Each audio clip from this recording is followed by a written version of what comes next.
I remember the day of my baby shower as if it were a bright painting marred by an unexpected dark slash of color. My living room was decorated with pink and lavender balloons, a ridiculous amount of streamers, and a table piled high with presents. Friends milled around, sipping lemonade and exchanging excited chatter about my baby's impending arrival. Matt, my husband, was busy in the kitchen getting extra glasses and making sure the snack platters were replenished. For once, I felt truly blessed. I was nearly 8 months pregnant, feeling round and tired, but also happily anticipating the next stage of my life. My best friend Cynthia hovered near me, her eyes dancing with excitement as she congratulated me for reaching this milestone. If only I had known that a knock at the door, in the midst of all this joy, would begin to tear open a wound I thought I had carefully sealed. I'm writing now from a place of self-reflection, recalling the events that led me to this moment.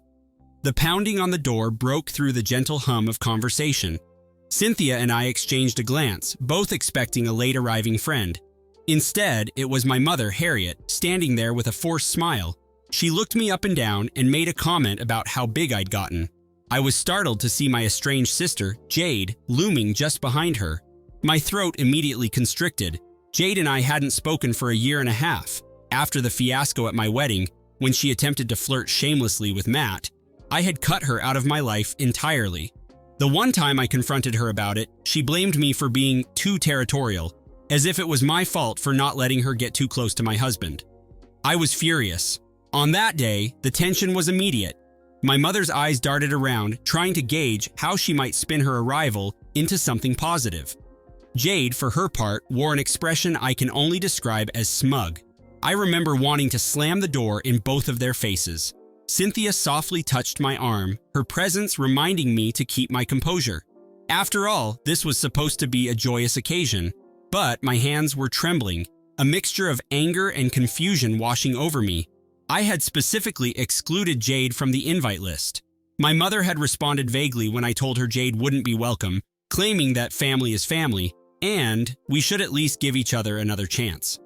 I never agreed to that, yet here they were, physically crossing a boundary that I had clearly established. No knock or greeting could soften the blow. Anyway, Matt emerged from the kitchen, a puzzled look in his eyes as he noticed who had arrived. His posture stiffened almost imperceptibly, but I saw the vein in his neck twitch, a telltale sign of annoyance. "Hello, Harriet."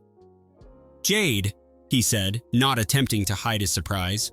Jade looked him up and down, that same lascivious gaze she'd had at the wedding flickering in her eyes for just a moment. I felt a painful squeeze in my chest, memories of her attempt to corner him during our reception flooding back.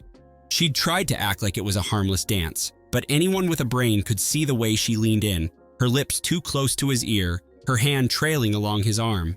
He had pushed her away, looking visibly disgusted. That scene replayed in my mind every time I heard her name, but now she was here. My mother wasted no time in launching into a monologue about how I had ruined family bonds by refusing to speak to Jade. She said something about how she was disappointed in me. My heart hammered in my chest, and I could see Cynthia exchanging worried glances with some of the other guests. I didn't want a public blow-up in the middle of my baby shower, but Harriet seemed determined to create exactly that. Jade stood behind her, eyes flicking around the room. Perhaps she was gloating that my mother would always defend her, or maybe she was relishing the tension. Either way, the effect was the same. I felt cornered and misunderstood in my own home. Finally, I let my mother's words fade into the background and managed a stiff smile. "We're in the middle of a celebration," I said. "Maybe we can talk about this later, somewhere private." "Okay?" But Mother shook her head. "No, Sarah, I think it's time you apologized. Right here, right now. You humiliated your sister at your wedding, and it was completely uncalled for. She was just trying to have some fun, and you acted like she'd committed a crime." My jaw dropped. My mother was referencing Jade's shameless flirting. Jade had cornered Matt, attempted to wrap her arms around him, and had nearly kissed him before he recoiled. I called her out in front of our family and friends that night. Yes, it was humiliating for her, but she'd brought it on herself. I wanted to scream. Instead, I could feel my blood pounding in my ears. Matt made a move to step forward, but I put a hand on his arm. I wasn't some helpless damsel who needed a rescue. "And what exactly am I supposed to apologize for?" I demanded. "Seriously?" Mother's face hardened. For humiliating her. You made her look like some cheap woman when all she wanted was to join in a dance. I laughed in disbelief. A dance? The memory seared me. Jade leaning toward Matt, giggling like a teenager, her dress slipping off one shoulder, her hand inching up his back. It had been obscene, but my mother never acknowledged that side of the story. Jade feigned innocence, batting her eyelashes and claiming I'd always been jealous of her looks. I exhaled slowly, feeling my baby shift inside my belly, reminding me to maintain control. This conversation isn't suitable for a baby shower, I said. I refuse to let you hijack my day with accusations that are both untrue and insulting. In my mind, I was screaming at Jade to just leave, but I knew she wouldn't budge as long as our mother championed her cause. Absolutely infuriating. That's when Cynthia intervened, guiding me toward the refreshments table and whispering that we should take a break from the confrontation. I nodded, grateful to have a moment to breathe. We tried to salvage the baby shower by playing some of the planned games, guessing the baby's birth date, measuring my belly with string, but the atmosphere had shifted. Matt hovered protectively near me, his jaw set in anger.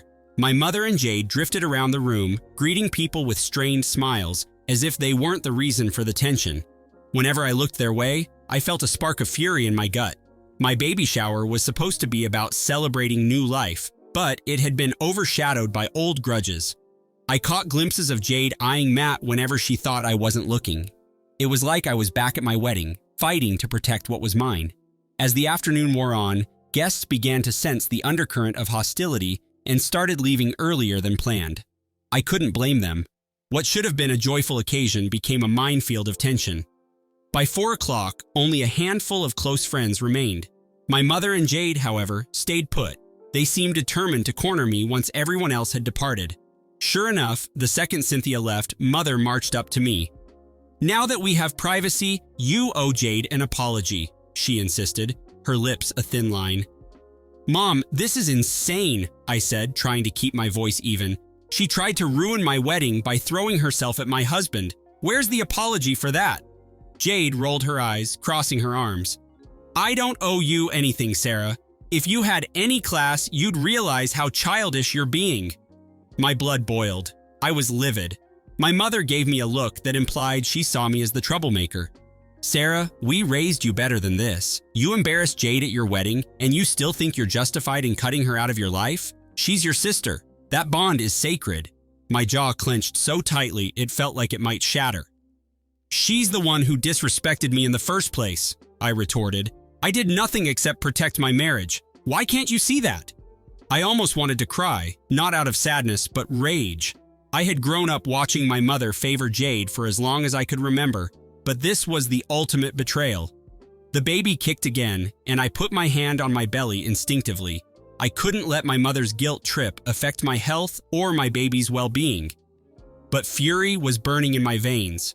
Unforgivable. That was the moment I decided I wouldn't back down, wouldn't extend an olive branch to either Jade or my mother. If they wanted a fight, I'd give them one, as calmly and decisively as possible. I turned to Jade, ignoring Mother for the time being. "You want an apology from me? Let's be honest. You're the one who tried to push boundaries with my husband. Then you had the nerve to be offended when I defended myself. You humiliated yourself, Jade." Her cheeks flushed pink, and I saw a flash of anger in her eyes. "You're projecting," she spat, but her voice wavered. "Ever since we were little, you've hated how guys notice me more than they do you." My mother clicked her tongue disapprovingly, as if Jade's words were gospel. I felt my pulse spike. The level of disrespect in my own living room was appalling. Absolutely unreal. Cynthia knocked at the open door, having come back for her purse. She froze when she saw the standoff. "Is everything okay?" she asked carefully. I forced a smile, trying to conceal the fury twisting inside me. "Just family drama," I said. She glanced at my mother and Jade, and the tension must have been palpable. "Should I stay?" she whispered. Part of me wanted her to, just so I'd have some backup, but I felt compelled to handle this alone. "I'll call you later," I assured her. She gave me a quick, concerned hug before exiting. The click of the door felt like a gavel coming down. We were alone now, truly alone. My mother turned to me, her voice eerily calm. "Sarah, you need to apologize. Now." Jade just stared, her eyes cold. In that moment, I realized I would never forgive either of them. Not this time. Instead of capitulating, I took a deep breath and said, "Get out of my house." My mother's mouth dropped open. Jade let out a short, derisive laugh. "Excuse me?" my mother whispered, her face paling. "You heard me. I'm done with this manipulation, and I'm done letting you ruin my milestones with your inability to hold Jade accountable." My voice came out surprisingly steady. I felt my baby move again, as if encouraging me to stand firm. "Sarah, don't be ridiculous," my mother shot back. "You need us. Family is everything." I let out a shaky exhale, my rage morphing into a cold determination. I needed a mother who would protect me, but instead, you chose to side with Jade again and again. Now, I choose me. Get out. For the first time in my life, I saw genuine uncertainty in my mother's eyes. Jade just sneered. Unmoved, she gloated. They left in a swirl of rage, my mother declaring that she hoped I'd come to my senses before the baby was born. I locked the door behind them and immediately burst into tears. Matt found me in the hallway, arms folded around my belly as sobs racked my body. He held me without speaking, letting me release the pent-up fury and pain. When I could finally breathe, I told him what had happened. He muttered a furious curse under his breath, but didn't seem surprised. "They crossed the line a long time ago," he reminded me. "I'm proud of you for standing up for yourself." Exhausted, I slumped onto the couch, tears still rolling down my cheeks. I felt a pang of guilt for feeling so distressed during my pregnancy, but I reminded myself that my anger was justified. Betrayal leaves wounds that time doesn't easily heal. Forever scars. In the weeks that followed, I made it clear to my mother that I wasn't backing down. She left voicemails, sent texts, even tried to rope in distant relatives to convince me that life is too short to hold grudges. But they didn't know the full story, and I wasn't willing to share every ugly detail. All they saw was the fractured relationship between a mother, her 2 daughters, and my refusal to mend fences. As my due date approached, I found my anxiety increasing. I worried they might show up at the hospital. To prevent that, I instructed the nurses that only Matt and Cynthia were allowed in the delivery room. I felt sorrow that my mother's involvement in this pregnancy had become so toxic, but I refused to open the door to more manipulation. I had to protect my family, my child, and my own peace. No compromise. Delivery day arrived sooner than I expected, and it was intense and beautiful all at once. Matt was by my side, whispering encouragement. Cynthia held my hand through contractions. When our daughter was finally placed in my arms, I cried tears of relief and wonder. In that moment, I didn't think about Jade or my mother at all. Their drama couldn't overshadow the miracle in front of me. My daughter was perfect, with a tiny tuft of dark hair and wide, curious eyes. For 2 blissful days in the hospital, I focused on nothing but my new baby and my recovery. Then, on the morning of my discharge, the nurse informed me that my mother was in the waiting room, hoping to see the baby. My stomach twisted. I was torn between wanting to show off my gorgeous daughter and protecting her from the negativity that came with my mother. I chose to talk to her, but I didn't let her hold my daughter. We met in the hospital corridor, Matt standing beside me like a shield. My mother's eyes lit up when she saw the baby in my arms. She reached out, but I stepped back. "Sarah, please. I just want to hold my granddaughter," she said softly, tears brimming in her eyes.